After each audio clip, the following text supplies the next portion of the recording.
देश का मिजाज साउथ। देश का मिजाज दक्षिण भारत। कर्नाटक के बेंगलुरु में रियल एस्टेट और हॉस्पिटैलिटी क्षेत्र की जानी मानी कंपनी कॉन्फिडेंट ग्रुप के चेयरमैन सीजे रॉय की संदिग्ध हालत में मौत हो गई। वे बेंगलुरु में अपने ऑफिस के अंदर मृत पाए गए। पुलिस के मुताबिक शुरुआती जांच में मामला आत्महत्या का लग रहा है। उन्हें पास के अस्पताल ले जाया गया, लेकिन डॉक्टर्स ने उन्हें मृत घोषित कर दिया। मौके पर एसओसी और एफएसएल की टीमें पहुंची, फोरेंसिक जांच की गई और घटना स्थल से कई अहम सुराग जुटाए गए। पुलिस के मुताबिक पिछले 2-3 दिनों से इनकम टैक्स विभाग की टीम सीजे रॉय और उनके समूह के कई ठिकानों पर छापेमारी कर रही थी। इससे पहले भी आईटी रेड हो चुकी थी। फिलहाल ये साफ नहीं है कि इन रेड्स का उनके मानसिक तनाव या इस घटना से कोई सीधा संबंध है या नहीं। डीसीपी अक्षय माचिंद्र हकाई ने कहा कि पहली नजर में ऐसा लगता है कि मौत गोली लगने से हुई है। जांच चल रही है और क्राइम सीन का अच्छी तरह से विश्लेषण किया जा रहा है। Which officers? Yeah, they are there. They were doing their work. The ballistics teams is there. They are taking care of the crime scene. We have to say, we will see the crime scene. They have the immediate known associate has given a case of this thing. We'll take up the investigation. We'll reveal once the investigation is taken place.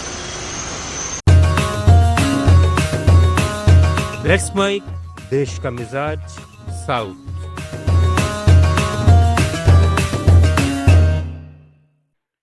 Telangana में phone tapping मामले की जांच कर रही SIT ने पूर्व मुख्यमंत्री और बीआरएस चीफ के चंद्रशेखर राव केसीआर को एक बार फिर नोटिस जारी किया है।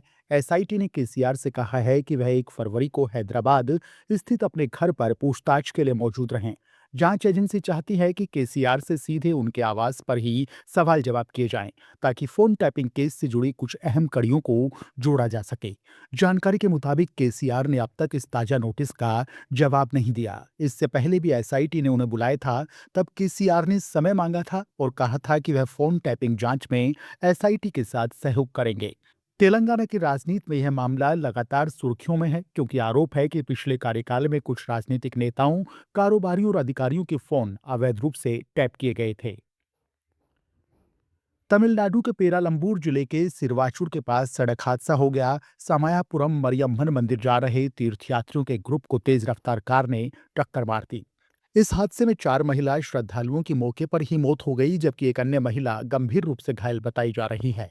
पुलिस ने मौके पर पहुंचकर कार चालक को हिरासत में ले लिया और मामले की गहन जांच शुरू कर दी गई। प्रत्यक्षदर्शियों के मुताबिक कार बेकाबू होकर तीर्थयात्रियों पर चढ़ गई। स्थानीय लोग हादसे पर शोक व्यक्त कर रहे हैं और सख्त कार्रवाई की मांग भी कर रहे हैं। पुलिस ड्राइवर की लापरवाही और शराब के सेवन की जांच कर रही है। कांग्रेस सांसद शशि थरूर ने केंद्र सरकार की अरब देशों के साथ कूटनीतिक पहल की सराहना की है। केरल के त्रिवंतपुरम मीडिया से बातचीत में थरूर ने कहा कि अरब दुनिया के साथ भारत के रिश्ते नेहरू के समय से ही महत्वपूर्ण रहे हैं और मौजूदा सरकार द्वारा अरब देशों के विदेश मंत्रियों से मुलाकात को एक अहम संकेत बताया।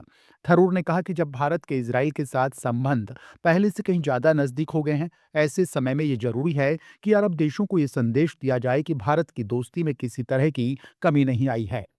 आंध्र प्रदेश के मुख्यमंत्री चंद्रबाबू नायडू ने कुप्पम में छात्रों को संबोधित करते हुए कहा कि नवाचार ही विकास की असली कुंजी है।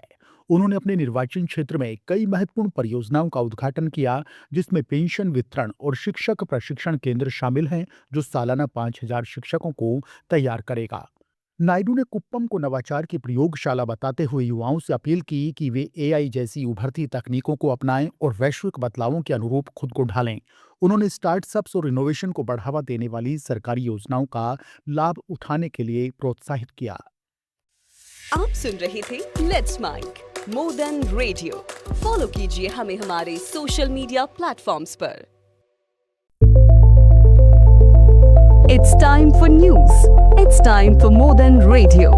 Presenting the first radio news app, Let's Mic. Let's Mic, a news-based app on your phone where you get to watch and listen news, talk shows, interviews, radio show podcasts. On Let's Mic, you get all relevant information of TV, print, radio, podcast, and digital. Let's Mic talks about every segment of life.